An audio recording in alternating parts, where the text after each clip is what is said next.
A French military engineer, the guy I blame for everything, named Rene Descartes, comes up with a solution, a technique that allows trustworthy data to be generated, but faster and more complex than people like my general audience can keep up with. A technique that also locks down how we innovate and how we think about knowledge and innovation from then on, because what Descartes does, of course, is to work out how to generate the kind of data that won't let you down, like Aristotle's did, with a set of rules for thinking that everybody conforms to. The modern world is built on Descartes' rules. What he says is, apply methodical doubt. If a guy tells you something is definite, think of it as probable. If he says it's probable, consider it possible. And if he says it's possible, forget it. And he adds, be reductionist, that is, reduce every problem down to its elementally small, indivisible parts, component parts. That way you'll know how it fits together, how it works, and if it breaks, what to do about it. Now, back then, we Europeans approached this new way of thinking with all the abandon of an alcoholic in a brewery. The result, methodical doubt and reductionism, kick off modern scientific method and turn the process of innovation into a noodler's paradise. Pretty soon, the reductionist mission statement becomes the one that has driven discovery and innovation and business and expertise of any kind ever since. The maxim, learn more and more about less and less. Like a pal of mine at Oxford who got his doctorate in an obscure 17th century poet's use of the comma. He is now the head of department at a major university because he did what reductionism requires you to do to get ahead. Make your specialist niche so small there's only room in there for you. And then explain yourself only in your own idiosyncratic gobbledygook. In this way, you are incomprehensible and therefore irreplaceable. This is the reductionist approach to the matter of knowledge and, more important, who get it, and it's triggered accelerating innovation and the explosion of data ever since Descartes. Because along the way, as reductionism has taken hold, the effect, of course, has been to fragment and multiply the disciplines into scientific and technological niche studies, which then, of course, over time become disciplines in their own right, generating their own niche studies. Now, this scientific drilling down into the core of an area of expertise and the consequent emergence of stuff so specialized that few outside the field can understand it, as I am, for example, reminded every time I talk to anybody about the vacuum expectation value of the Higgs field, is also, of course, the reason why we in the industrialized nations are the healthiest, wealthiest, richest people in history. Because the reductionist process has triggered spectacular advance in each generation. Since Descartes, a small number of noodlers has achieved what the previous generation might have described as miraculous. My laptop could have easily landed Apollo on the moon and done my tax returns at the same time.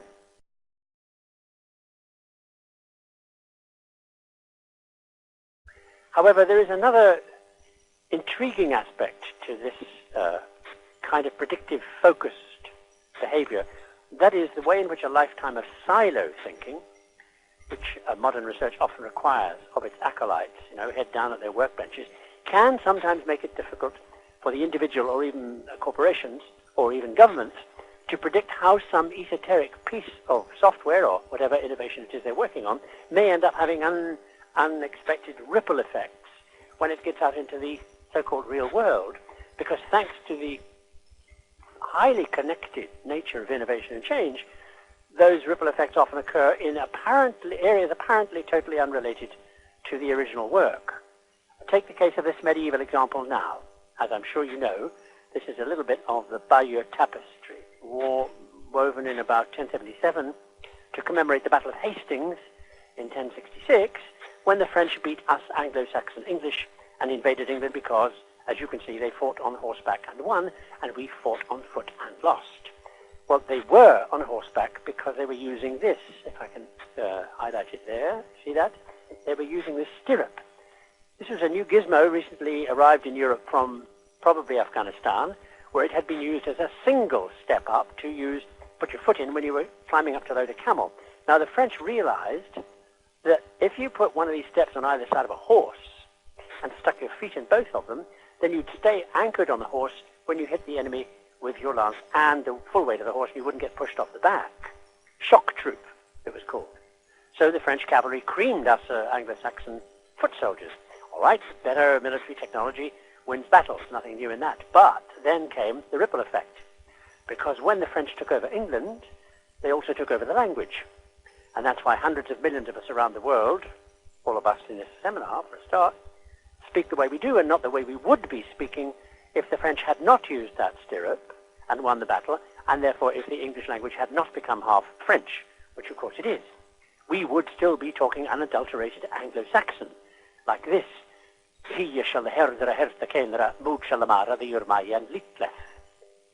The unexpected, worldwide ripple effect of one little camel-loading gizmo. And that happens all the time, that ripple effect. The typewriter took women out of the kitchen and into the office and boosted the divorce rate.